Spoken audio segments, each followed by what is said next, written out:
ডেঙ্গুর ভিন্ন ধরনের সংক্রমণ ও জ্বরে আক্রান্ত হয়েও পরীক্ষা না করানোর কারণেই বাড়ছে জটিলতা ও মৃত্যু। এছাড়া জমে থাকা বৃষ্টির পানিতে মশার বিস্তার ঠেকাতে না পারায় দেশব্যাপী সংক্রমণ বাড়ছে বলে জানিয়েছেন বিশেষজ্ঞরা। বুধবার একদিনে ডেঙ্গুতে মারা গেছেন 10 জন আর নতুন রোগী 1069 জন। মৌসুম পরিবর্তনে ঘরে ঘরে বেড়েই চলেছে জ্বর, কিন্তু সে হারে বাড়েনি ডেঙ্গু পরীক্ষার সংখ্যা। বুধবার ডেঙ্গুতে 10 জনের মৃত্যু হয়েছে। এ নিয়ে এবছর মোট প্রাণহানি বেড়ে দাঁড়িয়েছে 302 জনে। আর একদিনে হাসপাতালে ভর্তি হয়েছে 1069 জন রোগী। বিশেষজ্ঞরা বলছেন, মৌসুমি জ্বর ভেবে অনেকেই তীব্র জ্বর, মাথা ব্যথা ও ডায়রিয়া হলেও ডেঙ্গু পরীক্ষা করছেন না।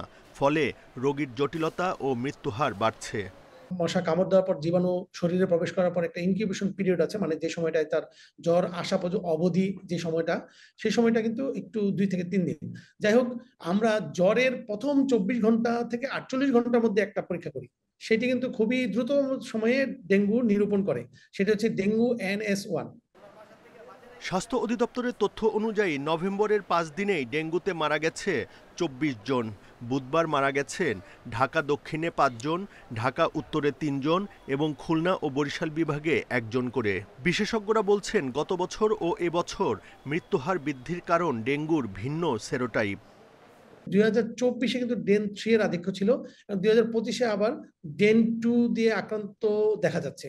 তো সেই ক্ষেত্রে যেটি হচ্ছে, ভিন্ন সেরোটাইপ দিয়ে আক্রান্ত হওয়ার কারণে আপনার খুব দ্রুততম সময়ে সে কিন্তু আপনার ডিটোরেটেড হয়ে যাচ্ছে। স্বাস্থ্য অধিদপ্তর জানিয়েছে, 24 ঘন্টায় শুধু ঢাকা বিভাগেই আক্রান্ত 219 জন। আর এবছর এ পর্যন্ত ঢাকায় রোগীর সংখ্যা 74,992 জন। Buddhadeb Kundu, independent news, Dhaka.